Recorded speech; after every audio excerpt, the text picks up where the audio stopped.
I first need to pass on the apologies of Sharath.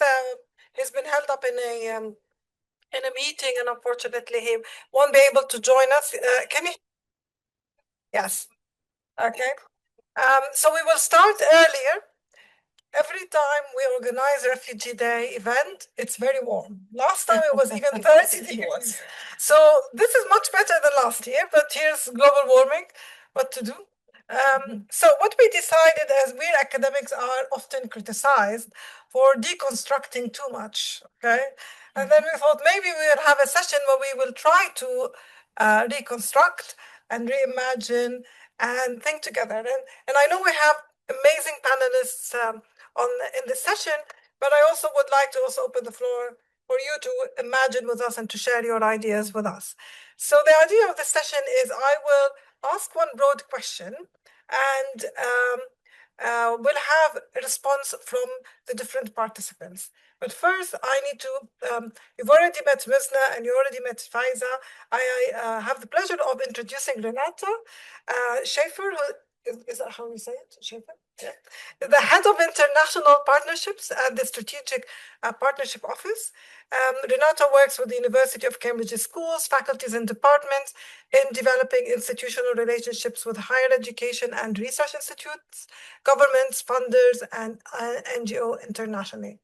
This work is aligned with the University International Strategy's commitment to extending global public good, namely through the lives of the world's poorest 3 billion people, and to identifying clear routes to research impact through partnership with global partners.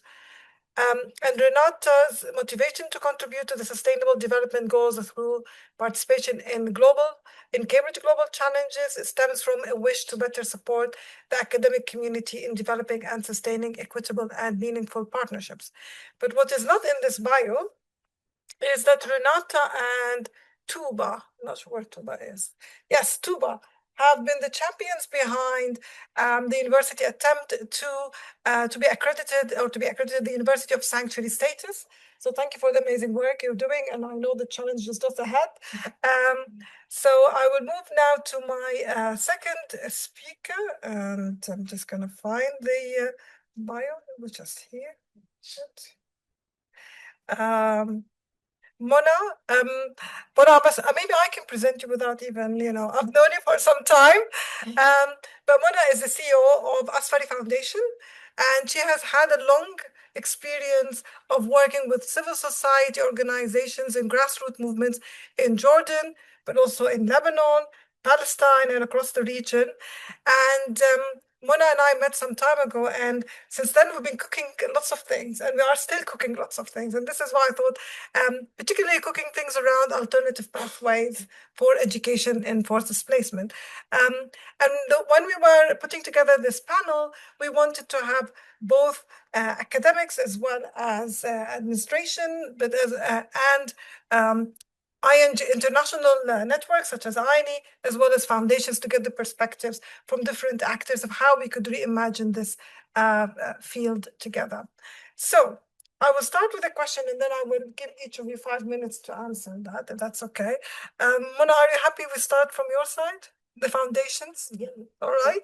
So at the time when the humanitarian sector is shrinking, right-wing politics and anti-migration discourse are intensifying globally and locally, and existing systems appear increasingly unable to respond justly to displacement and inequality. So what alternative visions should we be imagining and building to enhance education of forcibly displaced communities? And what we're trying to do is, some people are arguing now is a moment to really push the system, because, maybe it's, the next this juncture, there might be new turning points. So can we push it in certain directions? So the idea is for us to try to reimagine it from our different roles and positionalities. So Mona, over to you, and I'm going to give you the mic. Yeah, thank you. Thank you, Maha. Yeah, it's a lot to reflect on, but yeah, I can start with give you a picture of from my experience in working in humanitarian response in the region. and I don't know if this is a privilege or not, but I've worked with Palestinian refugees, Iraqi refugees, and Syrian refugees in the Levant. And I come as well from a Palestinian refugee family. And it hasn't been a choice at all for any one of those groups to be a refugee. They were forced to leave their countries because of wars, because of politics. But if we look at like common trends in the way we've been responding and the architecture of the humanitarian response that has been established as a mechanism after the Second World War, basically. Once a humanitarian situation happens in any country globally, they set this architecture, the mechanism, where the major donors are the state donors, US government through different mechanisms, UK government, EU, Japan, and they contribute, and we know that because they have political interest in that conflict. They're taking a side uh, in that conflict, and they direct the majority of the money through UN agencies, which is another structure that is state-based. So they work together. They And then the other actor is the states, the hosting, the countries that are hosting refugees, the host countries. And they also want to play. So usually it's a price. They're given part of the aid and the support to host these refugees, keep them there, but with minimum rights coming with that kind of support. The other player that gets a little bit of the crumbs of these aids will be the international NGOs. Yeah, they're part of their headquarters are in the US, Europe, UK, and they complete this group of and the dynamics of where the flow of the funds going. And those who get the crumbs of the crumbs are the local civil society and NGOs. And you can imagine the power dynamics that goes through these cycles, all through the civil society organizations, and what will be reaching to the refugees themselves or the displaced or the local communities that are also paying the price of hosting these numbers of the influx of refugees. Usually they've been neighbors, Lebanese, Syrians, Jordanians, Syrians. They're neighbors. They see themselves in the times of peace as one people. But once you have a political situation that force people to move across the border, they become the other because of what creates these economic constraints and challenges. And these are the dynamics, and there is a whole system maintaining that. It has its own bureaucracy, it has its own agenda, and the end, let's say, users of these funds are not around the table. They don't take any part of the decision. Just to give an example, the refugees in Lebanon and in Jordan, I'm talking about Syrian refugees, but this applied on the Iraqis before them and the Palestinians to some extent. The Palestinians are different, maybe we can talk about. But in these two cases, these refugees cannot have their own organizations to represent their communities. They don't have even a voice. They're not around the table. By law, they're not allowed. If you have a charity registered in Lebanon or in Jordan, you cannot have a trustee who sits on the board of that charity. So they're not engaged in the power discussions. So they don't have a voice. In the Brussels meetings, Syrians were represented by UNHCR. Okay, UNHCR did some consultations, youth consultations, refugee consultations, and yeah, they set the agenda with the hosting government. Even when we came up with the term of localization and the grand bargain in 2016, okay, what do you mean by localization? The local civil society in these countries, and we have, it's not ideal. There was no monitoring and follow-up mechanism for that to make sure that it's in place. But the local organizations and charities in these countries who are from not from the refugees, we're talking about localizations for them as Jordanian charities and Lebanese charities, serving the other who is who's the Syrian refugee. So it is something that we need to reflect and challenge. And maybe this is an opportunity when this mechanism is, I think it's dying because of the lack of funding. And we can talk about the development agenda, especially when it comes to education. The education is getting the very minimum out of that. And you talked today about the pushing the agenda towards the formal education system, which is completely not adaptable for refugees. It's exclusive. And for the development agenda, I would just give one information. If the one who is leading the education reform agenda globally is the World Bank. It comes with the economic reform agenda, and education is for decades now is not seen as a right rather than responding to the market needs. Let's give education to young people who can join the labor market and serve this economic cycle. So, yeah.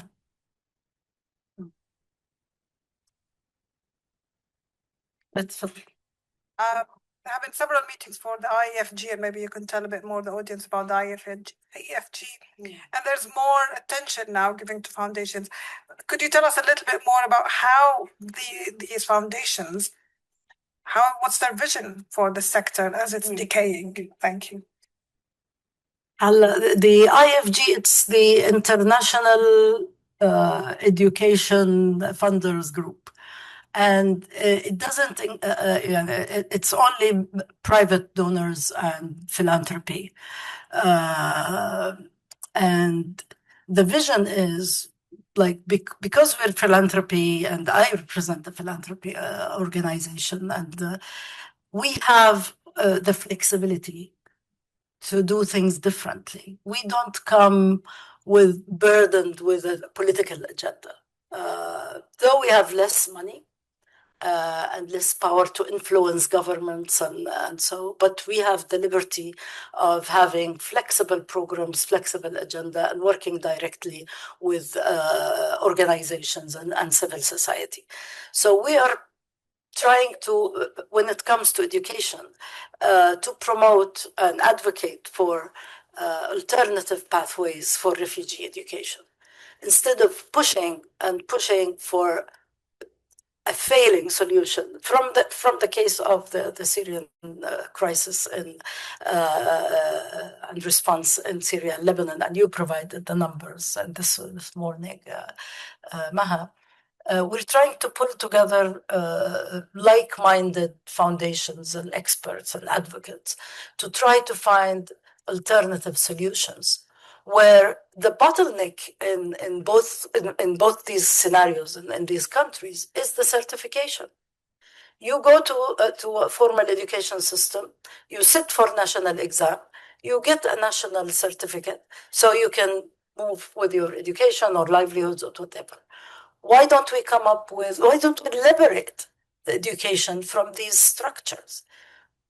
Why do we have international baccalaureate for those who have the privilege to pay for that kind of certificate and that kind of education? The international baccalaureate was set up like decades ago for the children of diplomats who were traveling from one country to another and couldn't fit within a national system, and then they created something so they can move into the education system through that international baccalaureate system. The universities recognize that, governments are allowing it. It's simple. Why can't we have something similar to refugees? Yeah. Faiza, and now we will move to Faiza. All attention now is on INEE. It has received a lot of critique and acknowledgement for many of the things that it has done over the past 20 years. And now I know within INEE, there's a lot of soul searching and rethinking around how do you respond to some of this critique, but also how do you mainstream an alternative discourse or discourses? So could you tell us also within this system, what's your vision for the sector? Thank you, Maha. I think, okay, well, one thing to say, I think it's fitting that we're ending the day on discussing solidarity, building alternative futures. I think before I get to INEE, I think all of us can agree on what's broken, the things that we don't like. But what's more important is to discuss what are we building instead. And at INEE, we've been trying to create the space to have that discussion. Last year, we had our Beyond Aid, What is Next for EIE discussion with the membership of INEE. And it was a moment for the network to pause and reflect on this moment that we find ourselves in. And what came clearly through these discussions with the membership is, one, people are worried. These are difficult times. I don't think we can understate that. These are genuinely difficult times. People are worried. People are losing their jobs. Teachers are going unpaid. Communities are facing shrinking services. Children are being pushed out of the system. So there is a lot of things happening in this moment. But I think the second thing that came out really clearly is that people are also asking, how do we use this moment to force a deeper rethink of how the system and the structure and international cooperation is set up? And we've spent much of our time listening last year, including asking our membership, okay, what is it that you want to see from INEE over the next couple of years? And like I said earlier, the most frequent answer we heard is that people wanted INEE to embrace the role of a constructive disruptor, one that doesn't just convene the education and emergencies sector, but actively challenges it to do better, to build an alternative. And so based on that work that we've done last year, we've done some more internal reflections this year. And I mean, we are going through our own internal decentralization of the network as it sits. And that in itself is a massive undertaking that will take us over the next 2 years to complete. But also in parallel to INEE's own internal restructuring, we're also taking the Beyond Aid conversation further, where we want to do a more structured future visioning process and exercise with the membership. And at the heart of this is just a simple question. In 20 years from now, what do we want education in crisis-affected settings to look like? And how do we build practical pathways to get there? And so this is not, just another consultation. The ambition is really different, where we want the membership themselves to create the spaces to have these discussions. Like, it's not led by the Global Secretariat. This is completely loosely led by the members. And the conversation will also really be very context specific. Like, if I take an example of how this might look like in a place like, say, Somalia, is what should education look like in 20 years? How can Somalia finance its education system sustainably, like on its own term, with less dependence on external aid, And then beneath that, a much deeper question of how do we use education as a force to help the country break out of this repeated cycle of crisis and dependency that has been going on for generations. And like this conversation would look very different with the INEE membership in Colombia or Bolivia or Bangladesh or Nigeria. And so it's really exciting work for us, and to see what is going to come out of this. And I think from the current observations is that alternative visions already exist. Like people already have ideas of what they want to do, and people are mobilizing to do that. Like people are not waiting. And I think we're just not connecting the dots, which is, I hope, something we can do as a network moving forward. And I'll end this by saying that, like for us, solidarity, building movements across borders isn't just connecting people across geographies, but it's also about connecting our struggles, finding solutions together, learning from one another, solving these problems together, and then seeing how can we allow solutions to move faster from place to place without needing to route through a global system. I don't know if that answered your question, but that's the ambition for INEE as a network. Yeah, we'll do our best.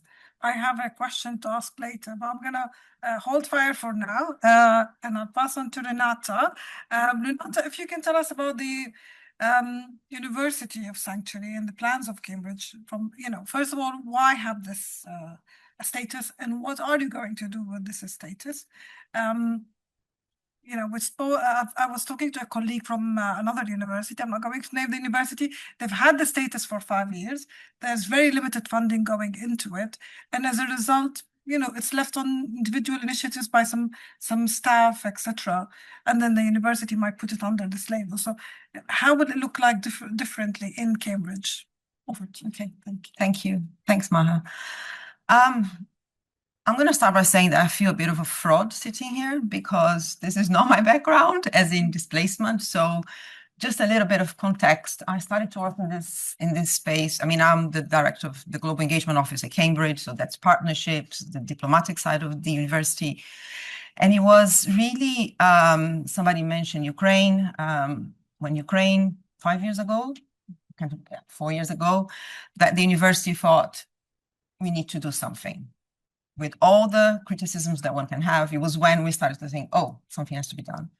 So that's when I started to get involved in this work. And the silver lining of this is that now we have actually the remit to actually do it. So there's actually a function that the university has employed in order to be able to address this.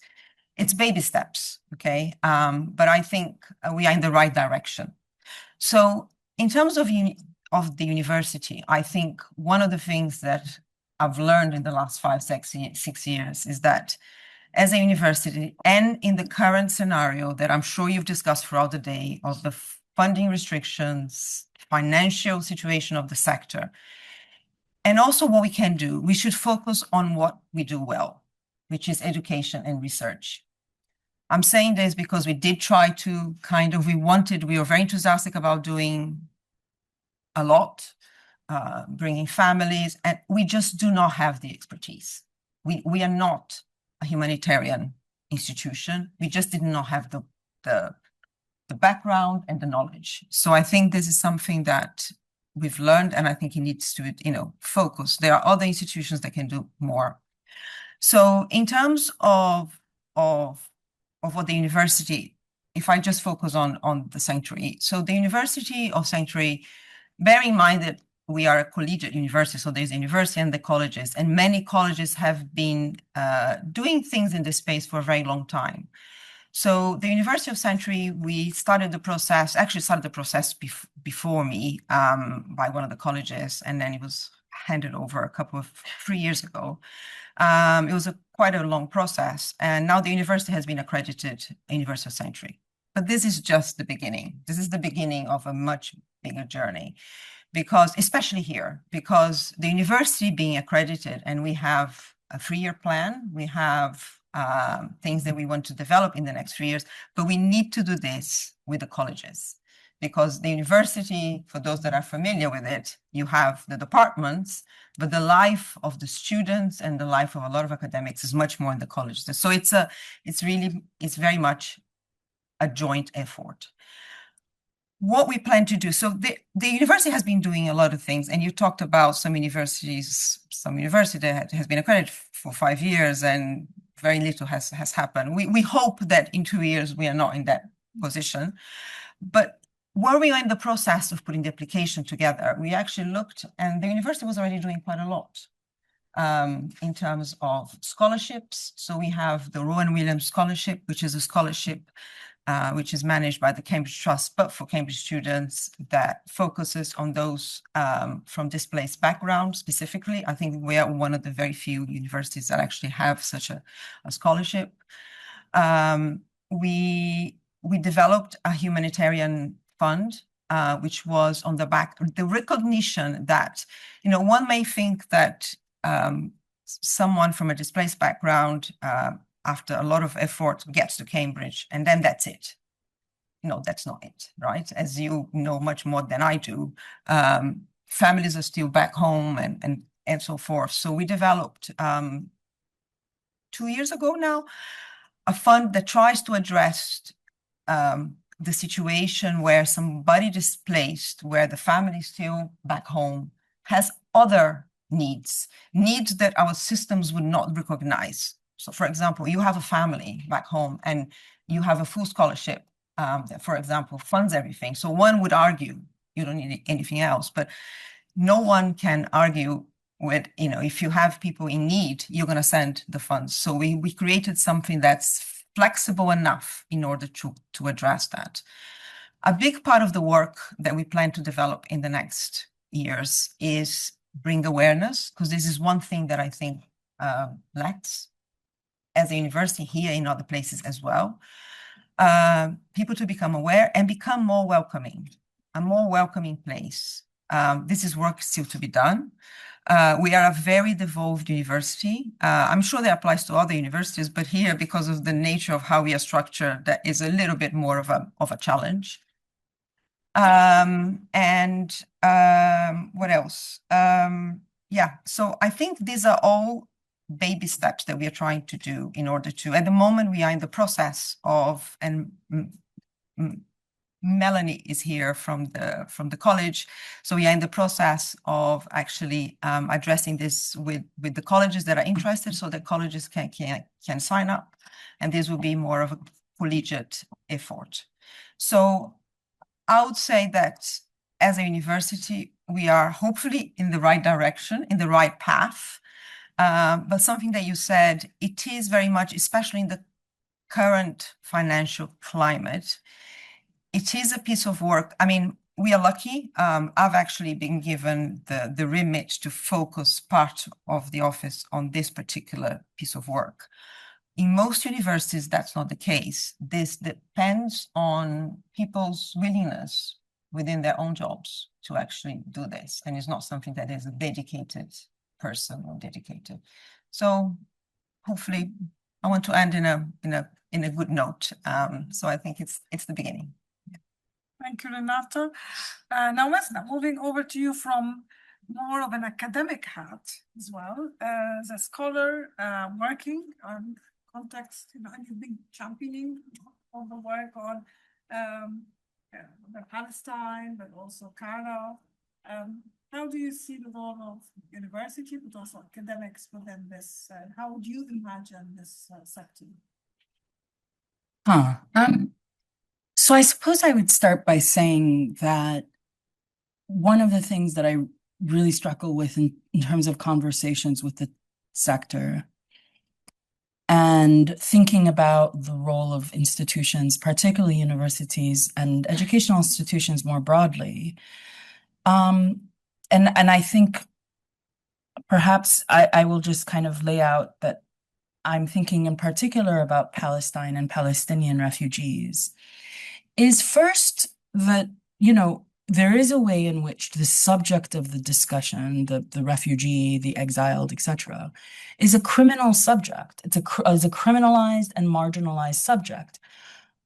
in the Palestinian case, before they even are welcome, they must actually prove that they exist as Palestinian. So the idea is that before you even come to the moment where you can articulate needs or desires or hopes, you are unseen.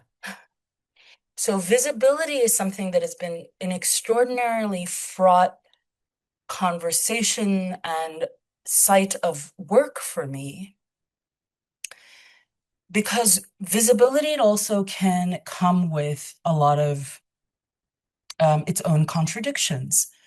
I'll give Cambridge as an example, this latest site of a lot of the kind of thinking that I do and the space that I do it in.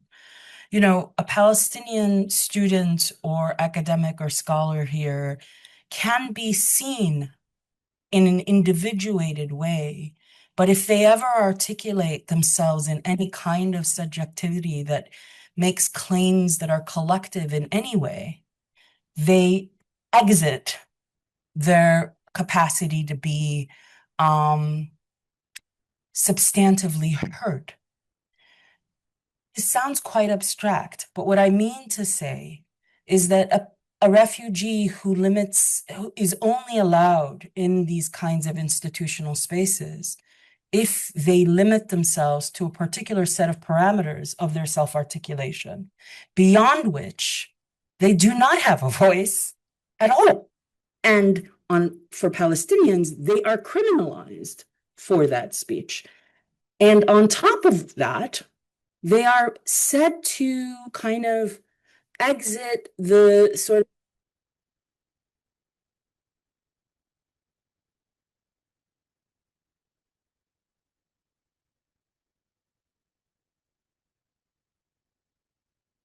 I'm in once again. I'm kidding. Yeah. Well, what I mean to say in all of this is that there is a way in which a lot of the institutions that think and work around the question of refugees also do their own kinds of violences towards refugees as peoples with demands, with claims, both to the host state, right? But also to their places of origin, and to an international order that and a history that produces this kind of feeling of and experience of and violence of displacement and dispossession and colonization, etc. So one of the ways in which universities in particular are so crucial is because of the claims they make about themselves, the kind of liberal claims of these are spaces of, free exchange of ideas. This is the place. The mission of this university is research and education. It's it's supposed to be this kind of open space of deliberation, but in fact can feel for many of these marginalized and minoritized figures a place where one actually has to comport to an idealized form of refugeehood, outside of which, and censor themselves accordingly, outside of which they absolutely devolve back into the experience they escaped from. Not too different from that, really, except perhaps some physical safety. So this is where interventions happen at multiple scales. It was interesting to me during the encampments, the student encampment, the Palestine student encampment here in Cambridge. First, how many young people who are children of or themselves are refugees participated in that encampment really bravely. It was interesting how students themselves had deliberations and conversations about issues of risk, and how this question of risk, just to hold space within this institution, to self-articulate political demands, was determined through questions of documentation. If a far-right figure like Suella Braverman rocks up to the encampment, the students were sending themselves texts saying, if you do not have UK documentation, get out now. What does that mean? I've been thinking about that ever since it happened. You exit the right to speech because of or what documentation you have and you don't have. And this institution cannot protect you from that experience. You exit the encampment because no one at this university is willing to have your back. As a student, you know that existentially, even if an administration is sort of well-meaning and really kind of worked really kind of at times quite beautifully with students. That experience, that existential shared experience of exclusion is baked into how the comportment and the articulation of freedom of speech, even in an institution of higher learning of this regard, 800-year-old institution, and it couldn't figure out a way to protect its own students of whatever documentation of the vagaries and violences of a far-right thug who is trying to goad them, right? For me, that was an extraordinary encounter, both on the one hand of that far-right intrusion, but also on the other hand, how young people deliberated amongst themselves how to protect each other and how to create a space at this institution where a refugee student, a refugee scholar, an exiled scholar, somebody with precarious documentation of whatever kind, can in some way remain part of a collective, even if the world around them forces them, is trying to force them to shrink into their kind of humanitarian subjectivity. So that was very abstract, but I hope that helps. Thank you. Oh, shoots. Because you're plugged into several initiatives that are happening. And the last one I attended was the Cara for Palestine program, but many other initiatives that are related to higher education. So could you give us some kind of direction or, skeleton of a roadmap of what or how can the university plug into these initiatives in order to amplify the work it's doing? Okay, well, first, I just to give you a sense of this, I'm sure you all know what the Council of At-Risk Academics is, a wonderful nearly 100-year-old anti-fascist, fundamentally anti-fascist organization. And it has a fellowship program that brings scholars from all sorts of places and all sorts of at-war conditions to the UK for 2 years in different institutions. What was clear for Cara when it came to its Palestine fellows is that, these are not people, that can go back home. Most actually of their scholars often have a very challenging time, an idea of going back home, but also that there is this increased desire by scholars in particular and students to support students and scholars in Palestine.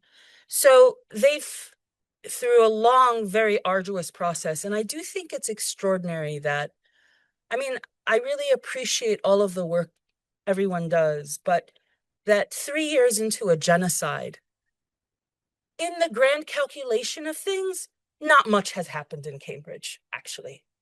And it's extraordinary. And there is something here where I would say that there is some self-reflection as an institution that we need to think about what that actually means, that 3 years in a genocide, whereas and to go back to Schaeffer's talk, whereas within 6 months of the Ukrainian war, quite a lot was mobilized in support of Ukrainian refugees. Not to draw comparisons, but I just leave that out there. And what I hope will emerge from Cara's establishment of a Palestine program is the participation of Cambridge in all of these kinds of, the interesting thing is Cambridge is actually quite far behind other institutions. It's not leading in this effort. It is behind Bristol, it is behind Edinburgh, it's behind UCL and KCL, it is behind, not really SOAS, but other institutions. It is behind Oxford, actually. When it comes to the support of scholars fleeing from a genocide.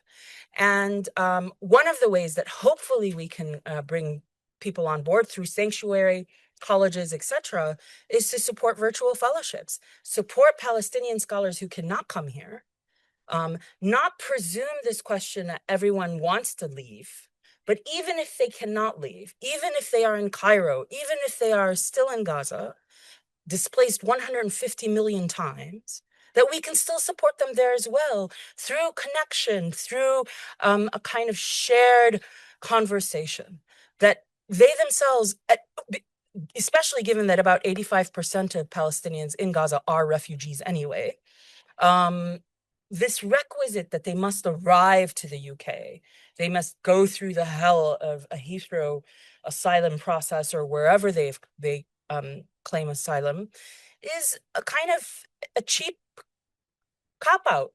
And there's many other ways that we can do work here that doesn't require all that much money, actually. It just requires will and a bit of courage. Thank you. I want to open the discussion to the floor, but I have just one question. If each of you can talk for 1 minute, and I know this is very mean of me, but if we really, I think Misda is trying to push us to be a bit more radical and push the ceiling a bit higher.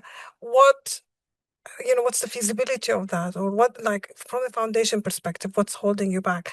Faiza, how much you really can shift how GPE or education cannot wait to draw the plan, and they're not drawing it from the bottom up, obviously. So, and Renata, how much you can really push the university to go into that. So if you can just for a minute. I don't think that we have so many things that are holding us back. I think we have the agency to, as a foundation, yes. The problem, there is a little bit of a dilemma here in this sector, because it's true that philanthropy is more flexible and it doesn't have this pressure of political agendas. But our understanding of excellence is copying institutional donors. They're doing the right thing. Let's have more procedures. Let's have more compliance policies. And we become more compliance driven than more risk taking and innovative and invest in learning and take the risk, because we don't know, and many philanthropy, they don't know other way to do it. We're just learning. So I think we need to unlearn, because we're trying to copy. Like, once I talked to my trustees, for example, we need to be professional. What do you mean professional? Okay, let's have SOPs, fine. Do we have indicators? And then we become industrialized. And because this is what we know about good performance. And then when we start investing in short-term projects, because this is the big donors, they're doing that. So we have to do the same. And there are a lot of reflections in the sector. There is a push among many philanthropists to be philanthropy foundations to be more investing in core funding, strategic funding, not necessarily related to certain deliverables and beneficiary counts, and that's a terrible culture, to be honest. So no, there is a space, and I think there is an opportunity, and yeah, we're working together on that. I'll try to keep it short. I think I'm cautiously optimistic about the future. I know it's a difficult moment, but I think everyone that I speak to across the INEE membership, like, there's brilliant people out there. There's brilliant grassroots networks in different places already doing amazing work. And so I think for us as INEE, our challenge is just to connect them, allow that to transfer from place to place, and really help build a movement on the ground.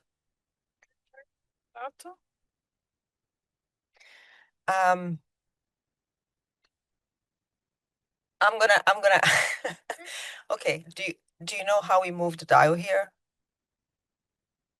How we move the dial here is to actually say, this is what we're gonna do.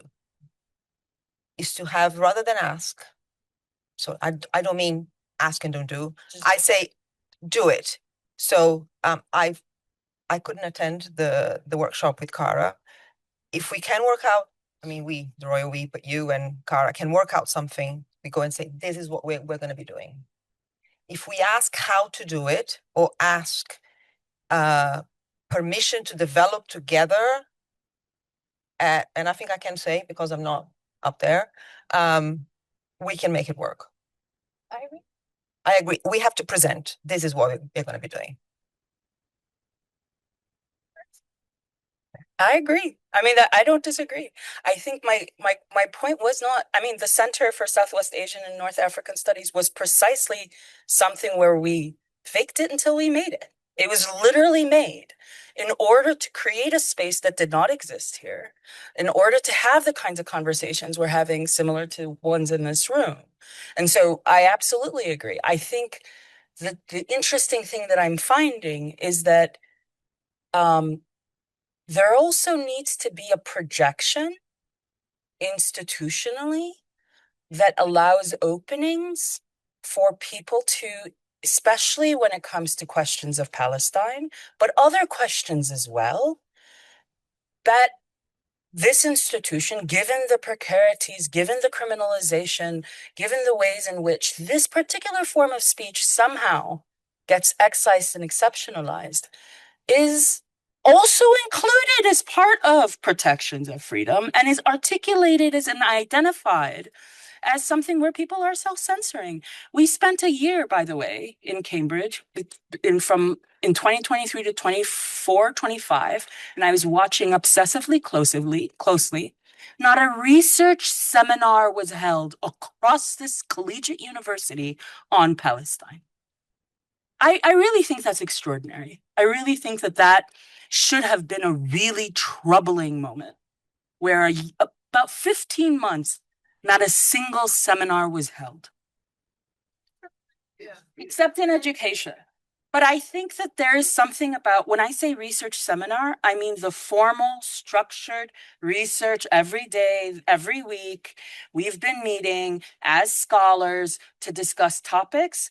It was usually events. It was usually extraneous to regular programming, and it was held by centers, not by faculties per se, is what I mean to say.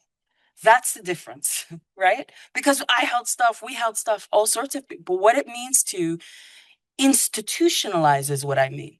Individuals can do all sorts of things, but I think institutions also, at the scale of institutions, and this is where I think CARA and these kinds of efforts are really important because they require buy-in by institutions.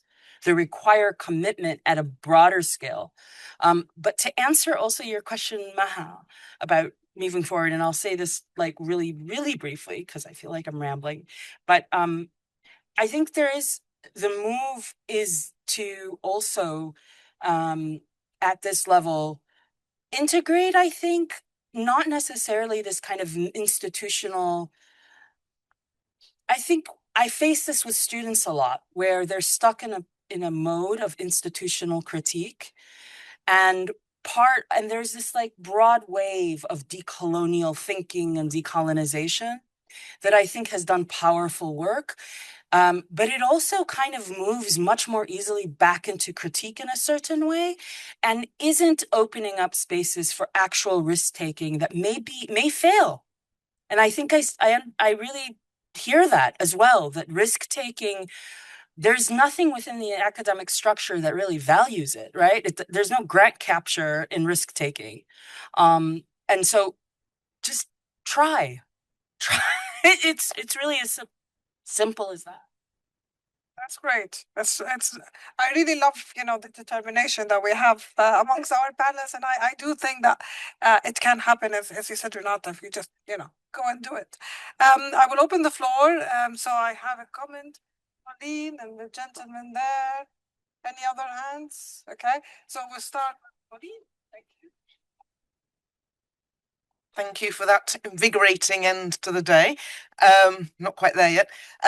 Just to say, Maha and I had to dodge the cameras when Suella Braverman was there. We didn't quite fully dodge it, but yes, it was. I can understand how those students must have felt because we weren't very comfortable walking past the cameras. And I totally agree that any events that happened were despite of faculties in the institutions rather than because of them. I just want to ask a question to Layla, because this morning I saw that coming to the sort of positives and constructives of what we can do, I saw that UCL, Institute of Education, has signed an MOU with universities in Gaza. So it would be helpful to know, how did that happen and how can Cambridge learn from that? What can we do to make that happen? You need to...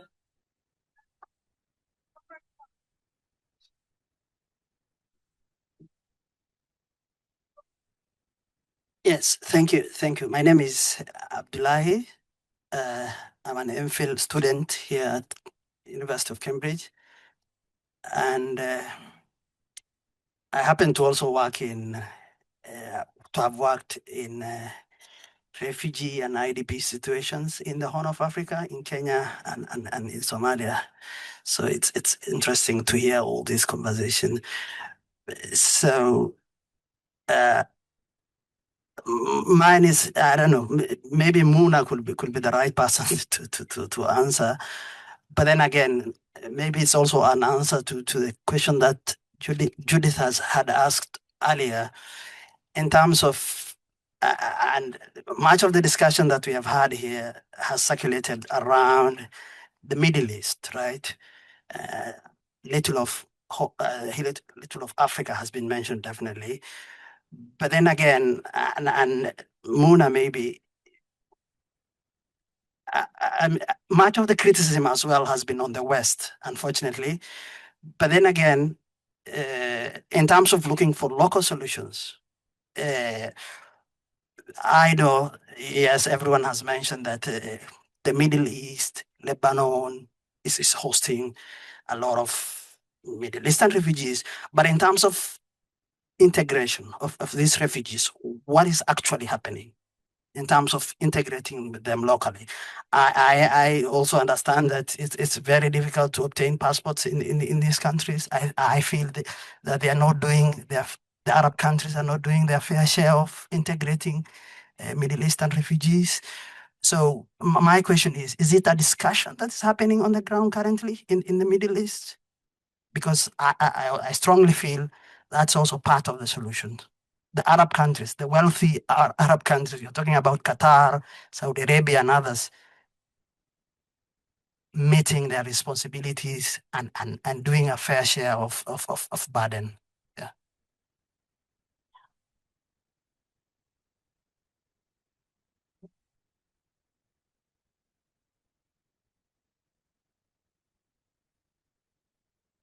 Hi, I asked a question in the first half of the day, but just to say again, my name is Nami Morris. I'm from Pembroke College, and we are one of the colleges working very, very closely with CARA.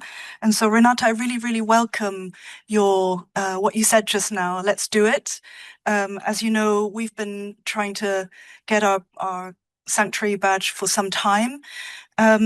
Just during the course of today, I've spoke to various individuals who are here representing their college, and I think the following colleges would all be very, very enthusiastic about getting properly organized. And so in addition to Pembroke, I think these would be Emmanuel, Homerton, Girton, Newnham, King's, Jesus, Selwyn, Churchill, Downing. So there might be even a third of all colleges. I think we just need to get organized, put those meetings in the diary, not cancel them. If people can't be there in person, have a hybrid meeting, and then and just ensure that there's a way for more colleges to swiftly get their College of Sanctuary status, because we've been trying for quite some time. The other thing that I wanted to say is that the University of Cambridge is currently planning its next big campaign, and we are waiting to hear more from Alison Traub about what the pillars of the campaign will be. So I'm speaking also as a college fundraiser. We are doing a lot of fundraising for Cara and Rowan Williams students, but it would be great to have, seeing as the university is now a University of Sanctuary, it would be great to have proper commitment from CUDA to raise the money needed to get more academics and students here to safety, to offer them sanctuary. So I would like to challenge you and the Pro-Vice Chancellor and Alison Traub to take this very seriously and to seriously consider incorporating a fundraising commitment to raise the money that's necessary. we know from Pembroke's example, there are many, many wealthy Cambridge alumni who would support this. They feel very, very passionately about this. And I think we can do this together. We can, we can do joint fundraising even. We're at Pembroke, we have led the way with lots of departments doing joint fundraising. And we would be up for this. We would be very committed to doing this together. And then lastly, I think another thing that would be great to do.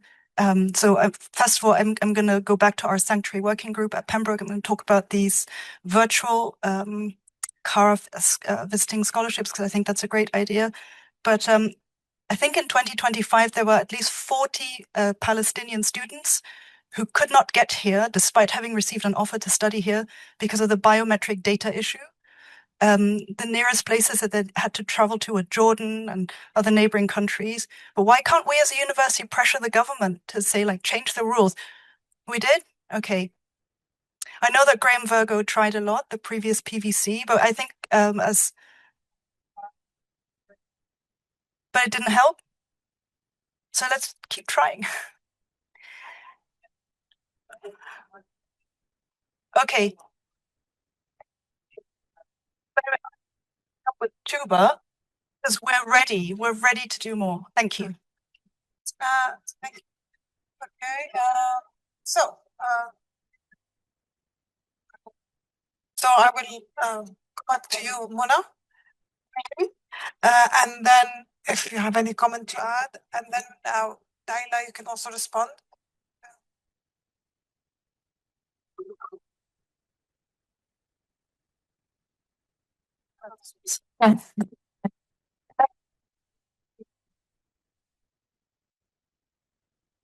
About that's good.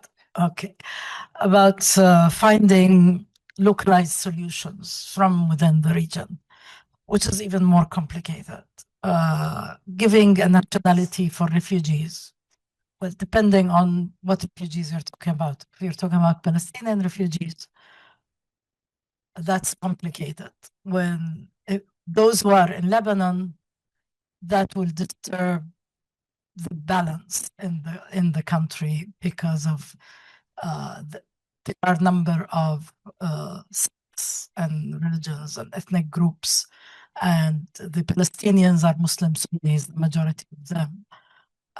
Giving the Lebanese nationality, that will disturb the ethnic and balance in the country. The last statistics, I think, from the UNRWA, the number of Palestinian refugees in Lebanon doesn't really exceed 200,000. This is a very small number, even in comparison to the Lebanese population. This is a very, very small number. And still, it is used as like a scary agenda and to fuel the narrative that is refusing refugees and the otherness, and there is history into that, and current political and economic interests as well. For Syrians, I don't think they want to be or given a nationality in the hosting countries. I think if their country is stable, they would be happy to return. Or they can stay as expats and workers and have the dignity of being workers and residents in a second country. So it is political. There is a refugee agenda that needs to be maintained, where the hosting countries are investing in it. It is used to the Syrian government or the host government as well by different actors. And you mentioned the Gulf. Well, the Gulf, they have also their political interests. So the Arab region, it's not homogeneous. It's they have different political and economic interests. They have they're connected to regional powers and global powers, and they don't see eye to eye with the refugee communities and the host. it's really, yeah, it's more complicated. The more we talk about it, the more it becomes complicated. And I think the main answer is justice. Like we don't have justice in answering or addressing these issues. About like Sudanese refugees In Egypt, definitely, yes. rights or African refugees in Libya, where there are Or Tunisia, the sub-Saharans, horrible things happening, yes. quite implicit in some of the violences that refugees. Of course, I want to hold account for it, definitely. Far right obviously exists everywhere, so xenophobia exists everywhere. But still, the reality is 80% of refugees are in the global south. So, so that's also another reality. I just want to take one final word because we're coming to the end of our day, and I want to make sure we have enough time to thank all the amazing people who've made today possible. So, any final words you want to say? Okay, great. All right. Anything you want to? No, I'll just address your point about a lot of the stuff that you said we are trying to do. I mean, we are in constant touch. I mean, not to get into specifics, but if you come from development and if you could share any know-how on how to successfully fundraise for this, because we've been trying with Kudar, and I think we are one of the very few universities that have not been able to centrally get any fundraising for that in this area. Yeah, but yeah. I just want to remind you of something that you said this morning about one of the reasons and one of the requirements being that you must maintain political neutrality. And it's a loaded demand and it's unevenly distributed.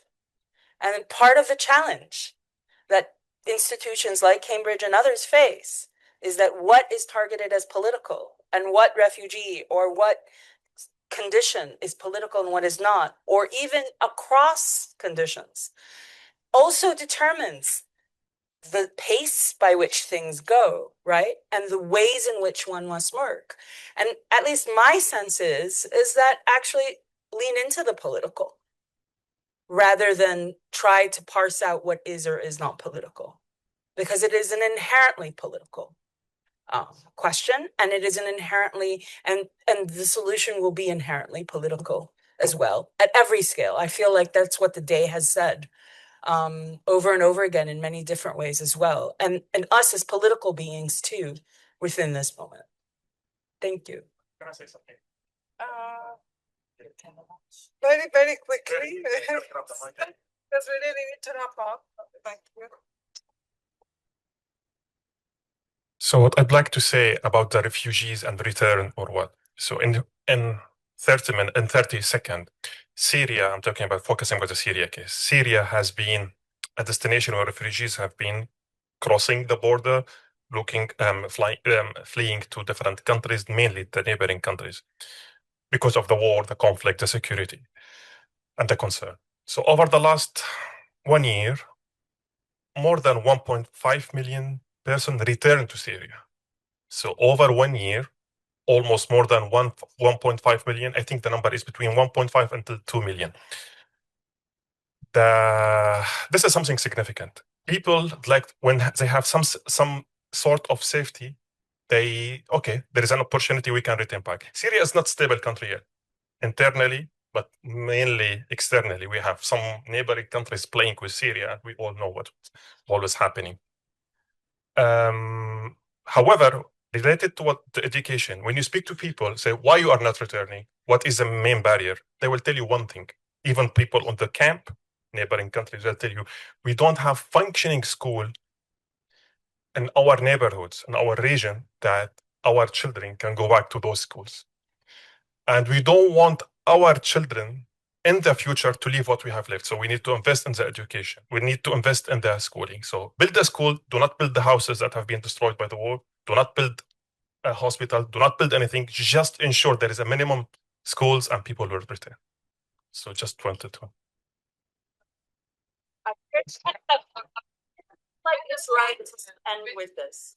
I just want to say that the Syrian people and the Syria has been over a century a place where people have sought sanctuary and refuge. It is a place, all of these countries have been places of refuge from the Armenians, from the Kurds, from all places. And it has been a place of constant mobility and constant welcoming. There is an immaculate culture of hospitality. So I really just feel like it's very important in this moment to not reduce Syrian subjectivity to refugeehood. This is an incredibly rich place of history and of politics and of culture, and that reduction must be rejected at every scale and in every conversation. They were longer hosts than they have ever been refugees. I echo this a lot. Even with the current war now in Lebanon, and despite the political aspect of what's happening, many Lebanese still go to Syria for shelter. Iraqis have been welcomed. Palestinians, Somalis, Armenians. Yes. So on this very positive note, I want to thank you all for being with us today, for surviving also this weather and the heat. Thank you for all the amazing speakers and contributors and participants. And thank you very much for everyone who helped with this. I will start first with those in the room, the amazing students who've been with us through the whole day. Thank you very much. Without you, we couldn't have made it. Thank you. And for those who already also left, like Larib, I want to thank you, Melanie, for making today smooth and for hosting us. I want to thank Maisa, who is our amazing coordinator at CLS. Without her, nothing happens. Thank you very much, Maisa.